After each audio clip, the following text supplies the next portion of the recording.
Bonjour et bienvenue sur Africa 24 dans cette nouvelle édition du Morning News. Voici les titres. Nouveaux accords économiques entre la République démocratique du Congo et le Rwanda. Accords signés dans le cadre de la rencontre entre les présidents Félix Tshisekedi et Paul Kagame samedi à Goma. La gestion des déchets, une question de santé publique et un enjeu environnemental, mais l'Afrique manque d'infrastructures. Quelle réponse des autorités? Nous prendrons la direction du Cameroun où une usine de traitement de déchets vient de voir le jour à Tchang, dans la région de l'Ouest. Puis le portrait à suivre dans ce journal de l'écrivaine et danseuse, mais aussi chorégraphe d'origine haïtienne, Jenny Mézilé, une artiste également engagée. Mais tout d'abord, et avant de développer ces titres, cette nouvelle embuscade au centre du Burundi. Au moins 15 personnes ont été tuées samedi soir dans une embuscade tendue contre des véhicules dans la commune de Rutegama, dans la province de Muramvya, située à quelques dizaines de kilomètres à l'est de la capitale Bujumbura. En 2020, au moins 10 personnes ont été tuées dans des attaques du même type dans les provinces de Muramvya et dans celle de Mwaro. Pour l'heure, aucune revendication n'a été faite concernant l'attaque de samedi, attaque qualifiée de terroriste par le ministère de l'Intérieur et de la Sécurité publique. En Somalie, une attaque perpétrée dimanche 27 juin par le groupe Al-Shabaab dans le centre du pays a fait au moins 30 morts, 17 soldats et 13 civils, un bilan très lourd. L'attaque visait une base militaire située dans la ville de Vilzil à Galmudug au centre du pays. Cette base héberge des troupes militaires gouvernementales. Le gouvernement somalien a condamné ce nouvel attentat d'Al-Shabaab qui tente depuis une dizaine d'années de renverser le gouvernement central. Après des années de relations tendues entre les deux pays, la République démocratique du Congo et le Rwanda ont affiché ces derniers jours leur volonté de normaliser leurs relations et ce rapprochement entre les deux pays, le Rwanda et la République démocratique du Congo, s'est concrétisé notamment à travers la signature par les présidents Félix Tshisekedi et Paul Kagame de plusieurs accords de coopération axés principalement sur les investissements et les domaines commerciaux. Aïssatou Bari. Entre la République démocratique du Congo et le Rwanda, le temps est à la réconciliation. Les deux pays ont signé 3 accords commerciaux. Selon un communiqué de la présidence congolaise, la société aurifère de Kivu et du Maniema, Sakima SA, et une rwandaise d'ITER LTD vont se partager l'exploitation de l'or afin de priver les groupes armés des revenus issus de cette filière. Il y aura complémentarité entre les deux sociétés qui vont donc contrôler la chaîne des valeurs à partir de l'extraction par les deux sociétés congolaises rwandaises. Les groupes armés qui tirent leurs revenus pour financer la guerre avec de l'or ne pourront plus se permettre d'exploiter ou de revendre auprès des acheteurs sur les marchés internationaux. Le deuxième accord porte sur la promotion et la protection des investissements et le troisième est une convention en vue d'éviter la double imposition et prévenir l'évasion fiscale en matière d'impôts et de revenus. Cette nouvelle coopération n'est qu'au début. D'autres accords de partenariat ne vont pas tarder à se mettre en place, selon le président congolais Félix Tshisekedi. Je crois que les deux présidents ont finalement trouvé la plateforme qu'il faut pour être en mesure de se regarder droit dans les yeux et d'avoir honte du passé pour être en mesure de dire faisons les choses différemment pour des résultats durables. En ce qui concerne les deux pays, et particulièrement les hommes d'affaires des deux pays, il devient de plus en plus possible d'envisager de travailler ensemble pour créer de la richesse dans tous les secteurs, en commençant par le secteur minier qui intéresse beaucoup le Rwanda, le secteur agricole qui intéresse les deux parties, mais également le commerce extérieur, parce que je pense que lorsque vous êtes à Goma, vous êtes à 2000 km de Kinshasa, il est peut-être plus facile d'avoir la plateforme de Kigali plutôt que celle de Kinshasa. Et donc si tout cela est pris globalement, il y a moyen de faire trouver de l'intérêt de part et d'autre. Pour sa part, le Rwanda s'engage à consentir des efforts en collaboration avec la RDC dans le respect de sa souveraineté. Pour rappel, les relations entre la RDC et le Rwanda ont toujours été difficiles. Durant les deux guerres qu'a connues le pays entre 1996-1997 et 1998-2003, qui a impliqué plusieurs milices, notamment rwandaises, la RDC a régulièrement accusé son voisin de déstabiliser sa partie orientale en soutenant des groupes armés. En raison de la crise économique toujours très marquée dans le pays, le Soudan tente de se mettre en conformité avec cette réalité financière. Les autorités misent sur l'assainissement de l'économie et cela passe en premier lieu par la réduction du train de vie de l'État. Nathalie Mauve.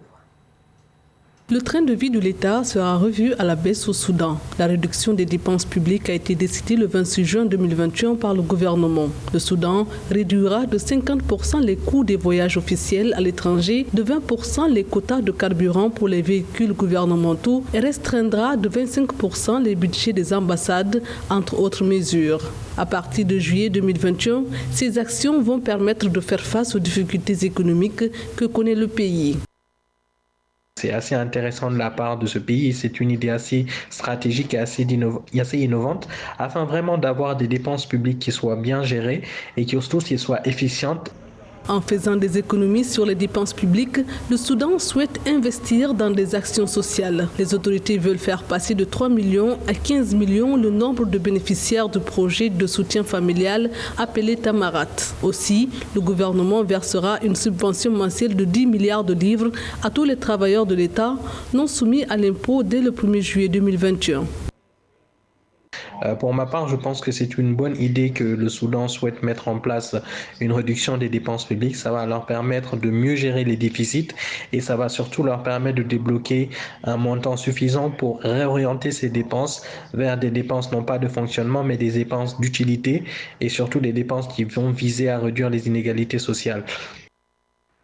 Le Soudan verse des allocations mensuelles en espèces à ces familles pour atténuer les difficultés économiques dans le cadre d'un programme financé par la Banque mondiale. Une série de mesures consécutives à un communiqué du Fonds monétaire international sur un possible allègement global de la dette de plus de 50 milliards de dollars du pays.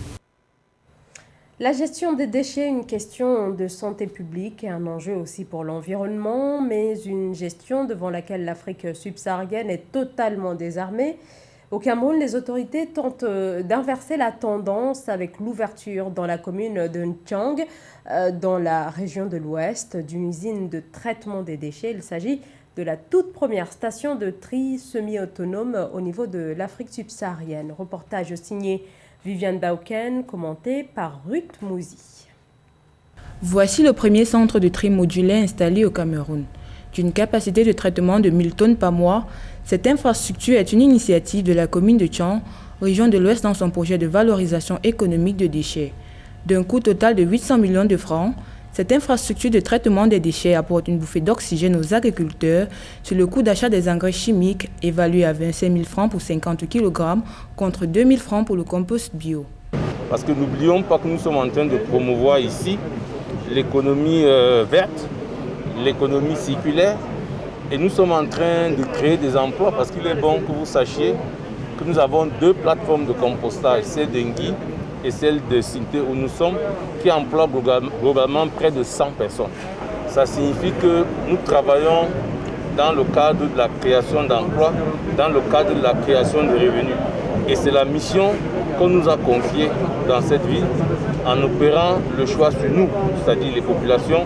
Techniquement, le centre de tri modulaire est constitué de 9 conteneurs. Les déchets sont acheminés par un convoyeur dans une trémie. Les déchets qui passent entre les mailles du trommel sont majoritairement composés de la fraction organique. Les résidus non passants, composés des matières recyclables et non valorisables, sont triés manuellement sous une table de tri par 12 opérateurs. Au niveau du tri, parce que la machine, les oreilles sont convoyés sur une table de tri. Et cette table de tri-là est compartimentée pour permettre de faire un tri sélectif. Et d'où l'avantage de pouvoir séparer les plastiques, le carton et la partie biodégradable. Évidemment, nous on envisage donc, grâce à cette machine, de transformer le carton en charbon écologique. Ça va apporter une plus-value à ce projet. Et également de transformer le plastique en 2 produits, dont l'un sera les pavés écologiques. Et le second produit que nous visons, c'est de faire du biocarburant. Donc ça, c'est ce qui est mis en perspective et ce que nous pensons que la machine va véritablement apporter comme un avantage sérieux. Selon des estimations des responsables communaux, 9 000 tonnes de déchets ménagers sont traités par an dans la ville de Tchang. L'ambition derrière cette usine de tri est de favoriser le développement local grâce à des rendements agricoles de qualité. On en vient au projet de production de vaccins anti-Covid-19 directement sur le continent africain, un projet vital. Il est destiné à accélérer la vaccination en Afrique où seuls 2% de la population sont primo-vaccinés, alors qu'une troisième vague frappe une quinzaine de pays africains. Nathalie Mau. Dans son point hebdomadaire sur la riposte à la pandémie de Covid-19 de ce 24 juin 2021, le CDC Africa a annoncé la production de vaccins sur le continent. En collaboration avec la Chine, l'Égypte a lancé la production du Sinovac le 15 juin 2021. Les pays africains ont à cœur de prendre eux-mêmes en charge l'immunisation de leur population contre le Covid-19. C'est notamment le cas du Sénégal qui prévoit pour le 7 janvier 2022 la production de molécules vaccinales.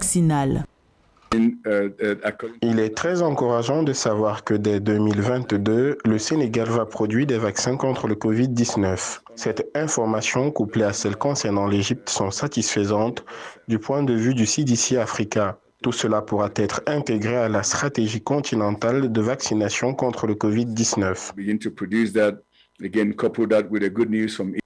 Dans le but d'augmenter l'accès aux vaccins contre le coronavirus en Afrique, l'Organisation mondiale de la santé va mettre en place un hub de production de molécules vaccinales sur le continent dans 9 à 12 mois en Afrique du Sud. Pays le plus touché par le Covid-19, l'Afrique du Sud fait face à la lenteur du déploiement des vaccins, marquée par des retards de livraison, entre autres. En Afrique, 1,1% de la population seulement a reçu toutes les doses de vaccins. Nous espérons qu'en août, la carence en vaccins observée sur le continent sera derrière nous et que nous pourrons enfin acheminer des doses dans des pays qui n'en ont pas encore reçu jusqu'ici.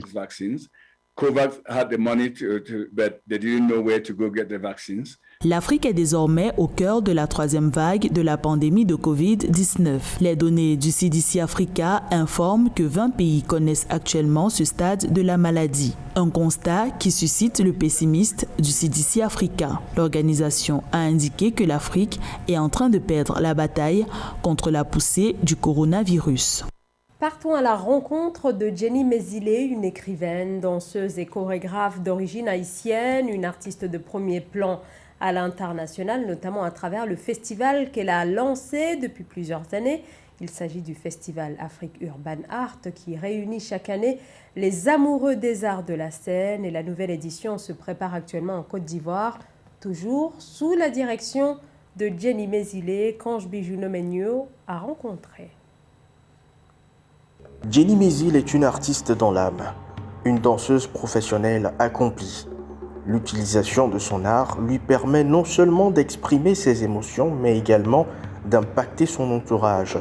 C'est ce qui l'a conduit d'ailleurs à prendre un certain nombre d'engagements au sein de la société. Quand il y a eu des problèmes en Haïti, des problèmes politiques, je suis venue à Paris et je me suis dit c'est le moment de me professionnaliser parce qu'en temps j'avais fait pas mal de compagnies de danse au pays, de danse traditionnelle, de modern jazz. J'ai trouvé que la danse traditionnelle ne me donnait pas beaucoup de possibilités parce qu'il fallait parler de l'ancestralité, de ce qui est passé, alors que je vivais des choses fondamentalement et émotionnellement puissantes.